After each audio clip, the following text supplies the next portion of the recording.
I need you, Claire, and if you close that door, someone will die before sunrise." The words came from the last man Claire Bennett ever expected to find swaying on her porch at 2 a.m. Rain slid from the shoulders of Luca Moretti's black wool coat, his usually perfect dark hair hanging over bloodshot eyes, while one hand gripped the doorframe and the other pressed against his ribs. He smelled of expensive bourbon, cold rain, and danger.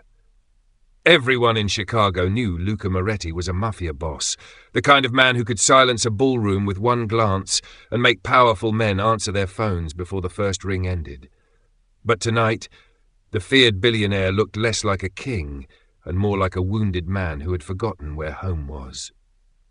Claire tightened the belt of her faded blue robe around her full figure and stared at him. She was 30 years old, a plus-size bakery assistant living above a closed laundromat in a neighborhood where sirens were more common than birdsong. 6 hours earlier, she had served desserts at a charity gala inside Luca's hotel, where 3 elegant women had laughed when her uniform split near the pocket. One of them had loudly asked whether the kitchen had run out of mirrors.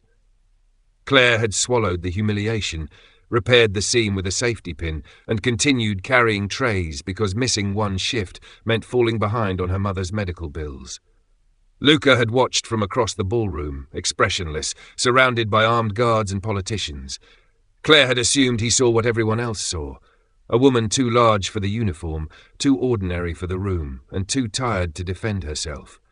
Now he stood inches from her, drunk enough to stumble, yet dangerous enough to make the empty street feel watched. "You have the wrong apartment," Claire said, keeping one hand on the door. Luca lifted his gaze. Even blurred by alcohol, his grey eyes held the cold focus of a man accustomed to finding lies. "No, Claire Bennett, apartment 3B. You brought coffee to my office Tuesday morning. 2 sugars. You noticed the silver sedan across the street before my security team did." Her fingers went still. She had noticed it because the driver had followed her for 3 blocks afterward. She had told herself it was coincidence. "How do you know where I live?" "I know where everyone lives." His voice hardened, then softened only slightly. "But I came because you are the only person I can trust tonight." Claire almost laughed. Men like Luca Moretti did not trust women like her. They hired them, ignored them, or used their kindness until nothing remained. Her former fiancé had taught her that lesson when he left with her savings and told her no other man would ever choose her. "You are drunk," she said. "Go home." Home is compromised. Luca shifted, and pain flashed across his face before he could hide it. A dark stain spread beneath his coat near his left side. Claire's anger vanished. "Are you bleeding?" "Not enough to matter." He tried to straighten, but his knees buckled. Claire caught him by instinct, his 6'3" frame nearly pulling her onto the wet porch. His arm circled her shoulders, heavy and warm, while his breath caught near her ear. For one strange second, the most feared man in the city held on to her as though she were the only solid thing left in his world. "Inside," she whispered, "before someone sees you." Luca did not move. Instead, he looked past her into the dim apartment, then back at her face. "Someone already has." Headlights appeared at the end of the block. A black SUV turned slowly onto Claire's street, moving far below the speed limit. Luca's drunkenness vanished from his posture so quickly it frightened her. He stepped in front of Claire, shielding her body with his own, and reached beneath his coat. "Turn off every light," he ordered. "Lock the back window. Do not call the police." "Why?" Claire asked, her pulse hammering. The SUV stopped beneath the broken street lamp. Its passenger door opened. Luca glanced down at her, and for the first time, Claire saw something beneath his cold control that looked dangerously close to fear. "Because the men hunting me," he said, "believe you have something they need." Claire stared at him. "I do not have anything." Luca reached into his pocket and placed a tiny gold key in her palm. Her name was engraved across it. "You do now." Then footsteps began climbing the stairs. The footsteps stopped outside Claire's door, and Luca Moretti placed one finger against his lips before pulling her behind him. The apartment was dark, except for the pale glow leaking through the rain-streaked window, outlining his broad shoulders as he stood between Claire and whoever waited in the hallway. 3 slow knocks followed. "Chicago police," a man called. We received a report of a disturbance." Claire reached for the lamp, but Luca caught her wrist with surprising gentleness. "No badges," he whispered. "No radio. They are not police." The doorknob turned once, then again. Claire's breath caught. Luca removed his phone and tapped a single number. "North entrance," he said quietly. "3 men. Take them alive." He ended the call before anyone answered. Seconds later, the hallway erupted with boots, muffled shouts, and the sharp command of trained men. Then silence. Claire stared at Luca. "Who did you call?" "People who know better than to let me repeat myself." A voice came through the door. "Mr. Moretti, the floor is secure." Luca unlocked it just enough to speak to a tall guard in a dark suit. 2 men were being held against the wall, while a third lay face down with his hands restrained behind him. Luca's expression became colder than the rain outside. The wounded man who had nearly collapsed on Claire's porch disappeared. Replaced by the Mafia Boss every newspaper refused to name directly. "Who sent you?" Luca asked.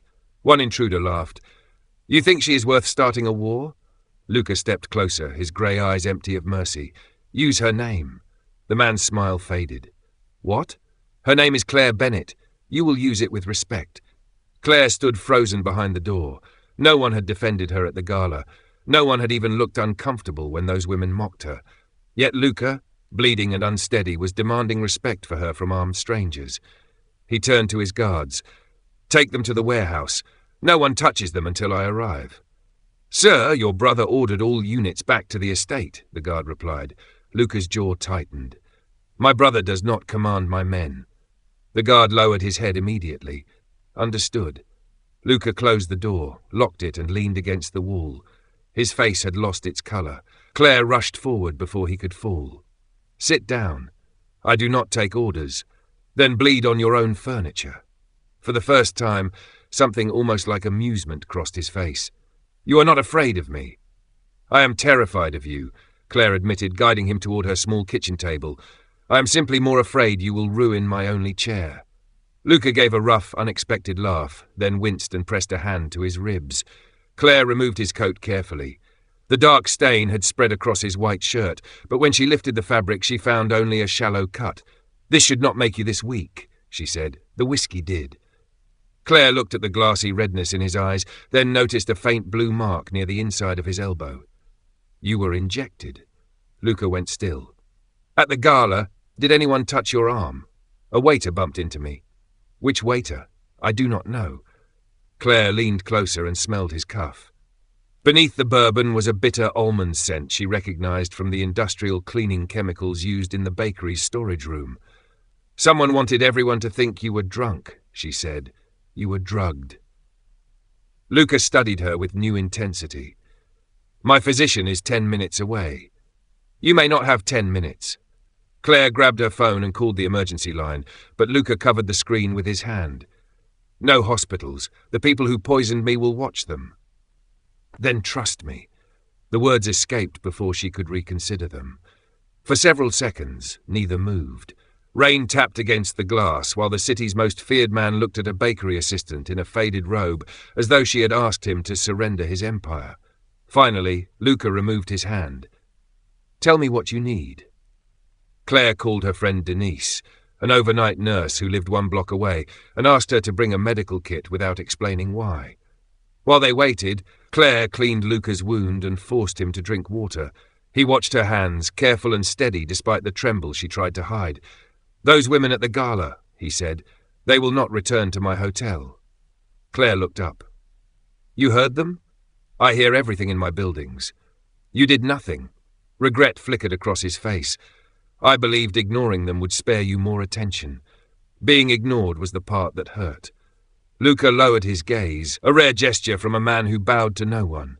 "Then I was wrong." Claire's hands paused. No powerful man in her life had ever admitted that so simply. Before she could answer, Luca's phone vibrated on the table. A security photograph appeared on the screen, showing the silver sedan that had followed Claire earlier. Beside it was a second image of a man entering the gala kitchen. Claire recognized him immediately. He was the waiter who had mocked her uniform before serving Luca the bourbon. Luca enlarged the man's face, and every trace of warmth vanished. "His name is Adrian Vale," he said. He works for my brother." Claire's stomach dropped. "Why would your own brother poison you?" Luca looked at the gold key still clenched in her palm. "Because that key opens a private vault containing proof that he has been betraying my family for 3 years." A heavy crash sounded from Claire's bedroom. Luca rose instantly, pulling her behind him, but the bedroom window was already open. On her pillow sat a white envelope she had never seen before. Across the front, written in red ink, were 5 words that turned Luca's face to stone. "Give us Claire before dawn." Claire read the message twice before the meaning settled into her chest. "Give us Claire before dawn." The words were not a warning. They were an exchange. Luca stood beside the bed, one hand braced against the wall as the drug continued to weaken him, but his eyes had turned brutally clear. "They are not getting you," he said. Claire looked at the open window, the wet footprints on the floor, and the envelope resting where her head had been only minutes earlier. "They already got inside my home, which means this apartment is finished." Luca took out his phone. "We leave now. I am not going anywhere until you tell me why your brother knows my name." Luca hesitated, and that pause frightened her more than the threat. "The gold key was delivered to my office 3 days ago with instructions that it could only be activated by you." Claire stared at the tiny key in her palm. "I have never seen it before tonight." "I believe you." "That is not an answer." A soft knock sounded at the front door. Claire flinched, but Denise whispered her name from the hallway. Luca checked the security feed before allowing her inside. Denise entered carrying a medical bag, then stopped when she saw Chicago's most feared mafia boss sitting at Claire's kitchen table with his shirt open and blood drying along his ribs. "Claire," she said slowly, "what kind of trouble did you bring home?" "The kind that needs an antidote." Denise examined Luca's pupils, pulse, and the injection mark on his arm. "This is a sedative mixed with something stronger. I can stabilize him, but he needs professional monitoring." Luca's guards secured the building while Denise administered medication. Within minutes, some color returned to his face, though his movements remained controlled and heavy. Claire packed one small suitcase. She chose practical clothes, her mother's photograph, and the envelope containing the latest hospital invoice. Luca noticed the amount printed across the page but said nothing. By 3:15 in the morning, a convoy of black SUVs carried them through the rain toward the Moretti estate outside the city. Claire sat beside Luca in the rear seat, keeping as much distance between them as the narrow space allowed. He removed his coat and placed it over her lap without asking. "I am not cold," she said. "Your hands are shaking." "Because men broke into my apartment." "Then shake," Luca replied quietly. "You do not have to pretend with me." Claire looked away before he could see how deeply the words affected her. The Moretti estate rose behind iron gates and stone walls, lit by floodlights and guarded like a fortress. Inside, marble floors reflected crystal chandeliers, and portraits of severe men watched from dark panelled walls. Claire felt painfully aware of her damp robe, her suitcase, and the way several employees stared when Luca entered with his hand at the small of her back. A woman in a red silk dress descended the staircase. She was tall, flawless, and visibly furious. "Luca, your brother said you had been attacked." Her eyes moved to Claire and sharpened. "He did not mention you brought the kitchen staff home." Claire recognized her from the gala. Vivienne Cross, the socialite who had laughed loudest when Claire's uniform split. Luca's hand remained against Claire's back. "Her name is Claire Bennett. I know who she is." Vivienne smiled without warmth. "Everyone remembers the woman who nearly tore her uniform serving cake." Claire's face burned, but Luca stepped forward. "You're a guest in my house, Vivienne. Insult her again and you will leave before your driver can turn around." The room fell silent. Vivienne's smile disappeared. "You would humiliate me for her?" "No," Luca said. "You humiliated yourself." A man applauded slowly from the archway. He looked enough like Luca to be family, but where Luca's presence was cold and disciplined, Marco Moretti's charm felt polished and false. "My brother survives an assassination attempt and immediately starts another scandal." Marco crossed the room and opened his arms. "You should be resting." Luca did not embrace him. "You should explain why Adrian Vale poisoned me." Marco's expression barely changed. "Adrian disappeared 2 weeks ago. He served me bourbon tonight. Then perhaps your security is not as loyal as you think. His gaze shifted to Claire, and perhaps this woman is more involved than she admits. Marco placed a tablet on the table. Security footage showed Claire entering Luca's private office during the gala, looking over her shoulder before disappearing from view. Claire's breath stopped. That is not possible. I never went upstairs. The timestamp says otherwise, Marco replied. 2 minutes later, the vault alarm was disabled. Luca watched the footage again. Her face is never visible. Her body is distinctive enough. Marco's words were calm, but the insult landed with precision. Claire straightened. Then show the camera angle from the elevator. Marco's eyes narrowed. Excuse me? A private floor in a hotel like yours has more than one camera. Show the elevator, the hallway, and the stairwell. Luca turned toward his security chief. Bring every angle. The man hesitated. Sir, those files were erased. Marco sighed. Convenient. Claire felt the entire room deciding what she was before she had spoken another word. A poor, plus-size bakery worker standing inside a criminal empire with a key she could not explain. Luca moved beside her, close enough that his shoulder touched hers. Until I know the truth, Claire remains under my protection. Then you are risking the family for a stranger, Marco said. She is not a stranger. Luca's reply came too quickly, surprising them both. Before anyone could question it, the gold key in Claire's hand began to vibrate. A thin beam of light appeared across its surface, projecting a map onto the marble floor. At the center was the bakery where Claire worked. Beneath it, a countdown flashed in red. 2 hours and 41 minutes remained before dawn, and a final message appeared beneath the clock. The vault opens only when Claire Bennett remembers what happened 10 years ago. The countdown dropped to 2 hours and 40 minutes, and Claire felt 10 years of buried memory press against the back of her skull. I worked at that bakery when I was 20, she said, staring at the glowing map. The building caught fire one night, but the owner told everyone it started in the kitchen. Luca's gaze sharpened. What happened before the fire? Claire closed her fingers around the gold key. Images returned in broken flashes.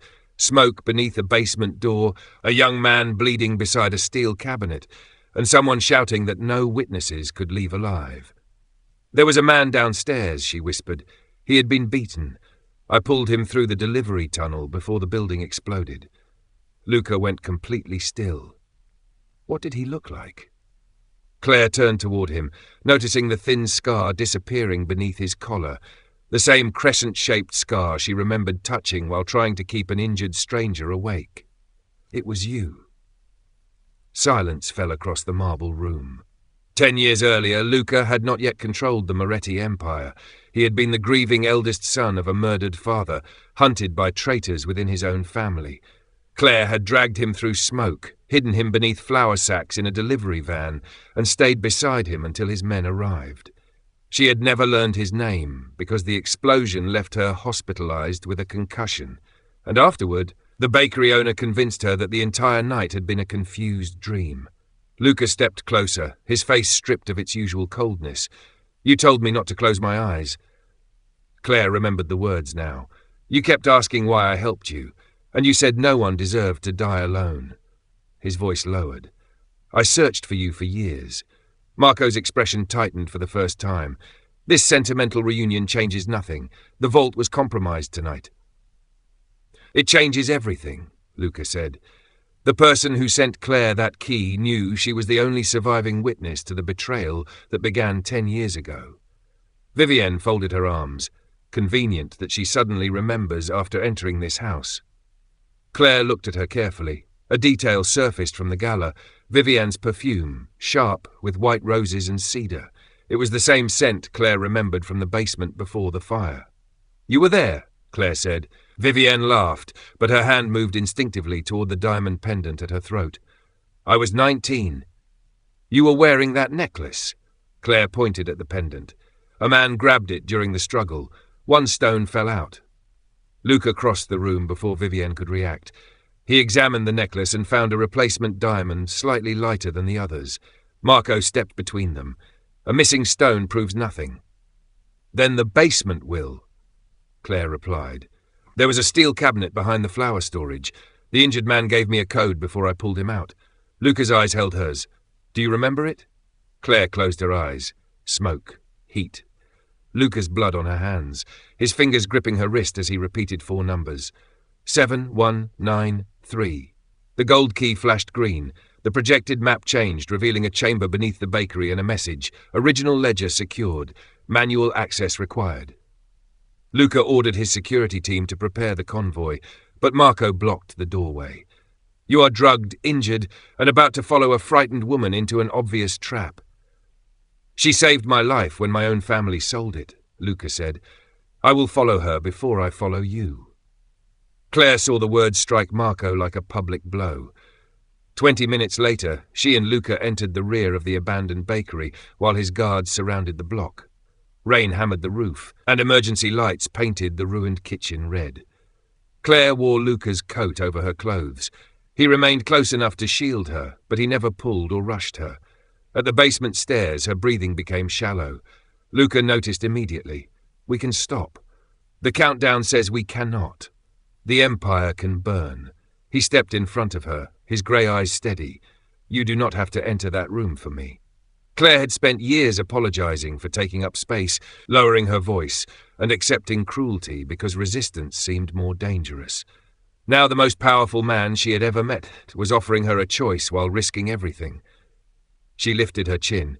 I am not doing it for your empire. I am doing it because they stole 10 years of my life and made me doubt my own memory. Something warm passed through Luca's expression.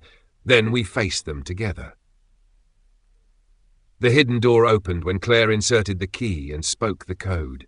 Inside, shelves of records surrounded a sealed steel vault. Luca placed his palm against the scanner, but access was denied. Claire touched the second panel, and both screens turned green. The vault opened with a heavy click. Inside lay financial ledgers, photographs, and a video recorder dated the night of the fire. Luca pressed play. The screen showed Marco arranging payment with a rival family, while Vivienne's father ordered the bakery destroyed.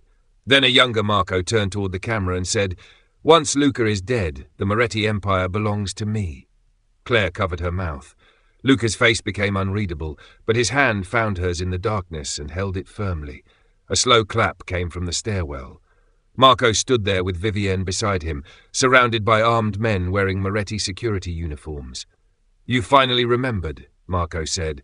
That saves us the trouble of opening the vault ourselves. The door slammed shut behind them, and the countdown changed from 97 minutes to 60 seconds. 60 seconds, Marco said as red numbers flashed across the vault wall. That is how long you have to decide whether Claire lives. Luca moved in front of her, hiding her behind his broad frame while 6 armed men filled the stairwell.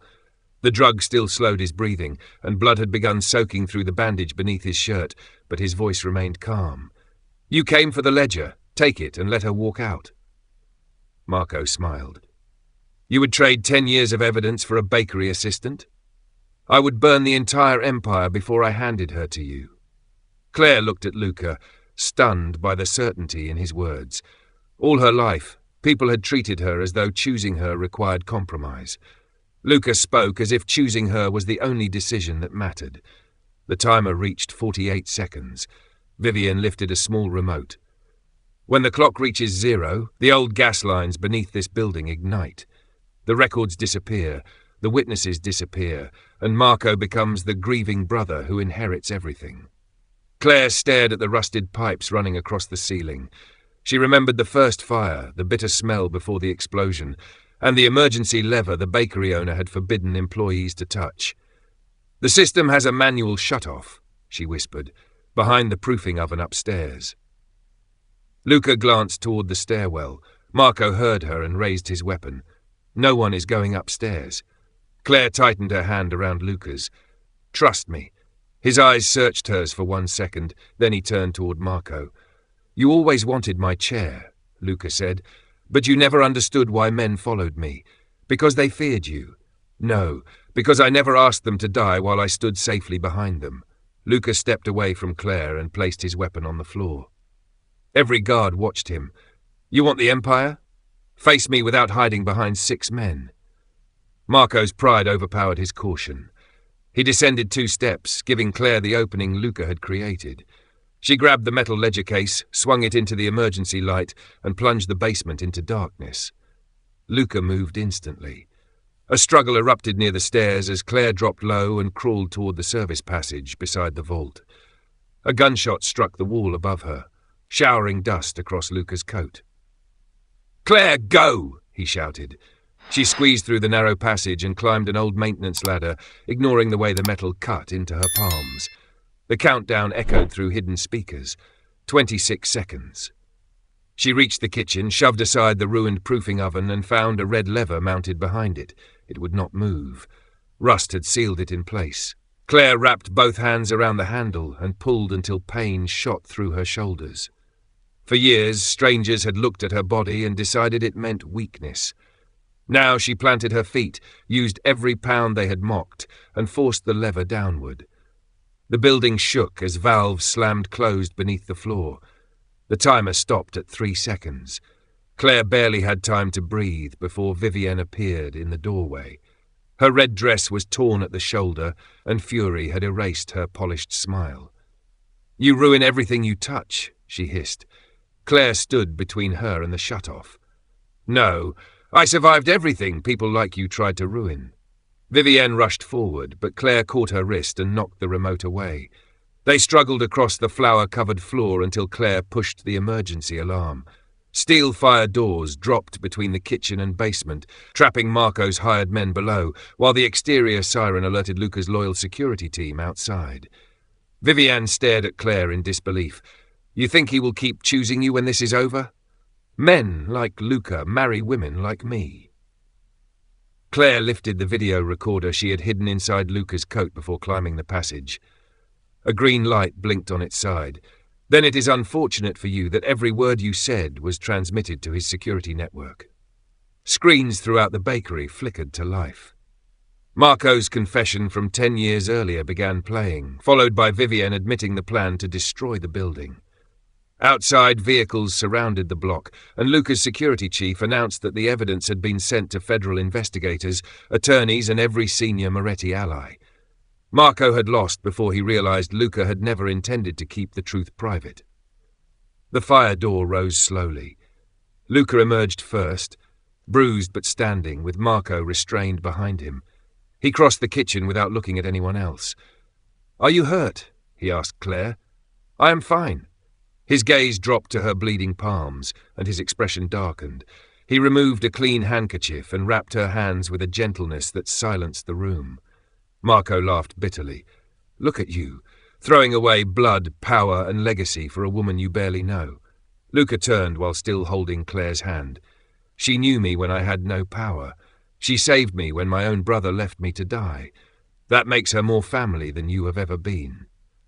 He ordered his men to take Marco and Vivienne outside, but Marco suddenly tore free, seized a fallen weapon, and aimed directly at Luca. Claire saw the movement first. She stepped in front of him as the shot shattered the silence, and Luca caught her against his chest just as both of them fell to the floor. The gunshot cracked through the bakery, but Luca twisted at the last second, pulling Claire beneath him as the bullet grazed his shoulder and struck the steel oven behind them. Before Marco could fire again, Luca's security chief slammed him to the floor and kicked the weapon away. Vivienne screamed as guards restrained her, but Luca heard nothing except Claire's uneven breathing against his chest. "Look at me," he said, cupping her face with his uninjured hand. "Where are you hurt?" Claire blinked through the dust. "I'm not." His forehead dropped briefly against hers as relief broke through the control he had carried for years. "You stepped in front of me." "You did the same for me all night. That was different." "Why?" Luca stared at her as dawn's first pale light entered through the broken windows. "Because losing me would cost an empire," Claire said softly, repeating the lesson the world had taught her. "Losing me would cost nothing." The silence that followed felt heavier than the gunshot. Luca rose despite his injury, helped Claire to her feet, and turned toward everyone in the room. Marco knelt in restraints beside the evidence that had destroyed him. Vivienne's perfect appearance had collapsed beneath flour, rain, and fear. Moretti guards, federal agents, and family advisors crowded the entrance, waiting for Luca's command. He took Claire's bandaged hand and held it where all of them could see. Listen carefully, he said. The Empire can be rebuilt. Claire Bennett cannot be replaced. Marco laughed bitterly. You'll regret choosing her. Luca's gaze became cold. My only regret is that she had to save me twice before I understood what she was worth. He ordered Marco and Vivienne taken away to face the evidence against them. No secret punishment followed, no hidden grave, only public exposure and a legal case strong enough to end their power forever. Luca had spent years believing fear was the only language his world respected. Claire had shown him that truth spoken openly could destroy enemies more completely than violence ever had. When the danger passed, his strength finally gave out. Claire caught his arm and guided him toward the waiting paramedics. You need a hospital, she said. Only if you come with me. That sounds like an order. It is a request. His voice lowered in the way it did only for her. I'm learning the difference. At the hospital, Luca refused to let anyone remove Claire from his room. She sat beside him as doctors treated the greys and cleared the remaining drug from his system. Near sunrise, she fell asleep in a chair with her head resting against the mattress. Luca woke first and covered her with his coat, then remained still for an hour because her fingers were wrapped around his. Over the next several weeks, the Moretti investigation revealed how Marco had manipulated accounts, security teams, and business alliances for years. Luca surrendered every piece of evidence and removed the corrupt men from his organization. He also reopened the old bakery, not as a gift Claire was required to accept, but as a choice. The deed carried her name, yet the final signature line remained blank.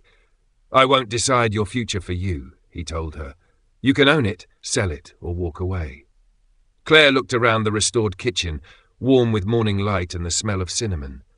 What do you want? Luca stepped closer but left enough space for her to choose the distance between them. You, he said. Not because you saved me. Not because I owe you. I want the woman who faced armed men while terrified, who noticed danger before trained guards did, and who stayed kind after the world gave her every reason not to be. Claire's eyes filled, but she did not look away. Men have wanted what I could do for them before. Then let me prove I want the life you choose for yourself. Months passed before Claire fully trusted that promise. Luca never rushed her. He paid attention when she spoke, remembered how she took her coffee, and stood beside her when wealthy guests entered the bakery expecting her to step aside. When one former gala guest made a cruel remark about Claire's figure, Luca did not threaten her. Claire answered for herself. My body carried me through fire twice, she said calmly. I'm done apologizing for how much space I take up. Luca smiled with unmistakable pride. 1 year after the night he arrived drunk at her door, Luca returned to the same porch sober, unarmed and alone. Claire opened the door to find him holding the small gold key that had once unlocked a vault. He knelt beneath the porch light and offered her a different key, one to the home they had chosen together. I needed you before I knew how to love you, he said. Now I love you enough to ask, not command. Will you build a life with me? Claire smiled and pulled him to his feet before saying yes. The woman who had once believed choosing her cost too much was now loved by a man who never asked her to shrink, and the man who had ruled through fear finally found a home built on trust. Their story began with betrayal, danger, and a desperate confession, but it ended with dignity restored, enemies exposed, and two wounded people choosing a safer future together. Would you have trusted Luca after he appeared at Claire's door that night, or would you have sent him away? Share your answer below and subscribe to the channel for more powerful Mafia Boss stories about courage, protection, healing, and unexpected love.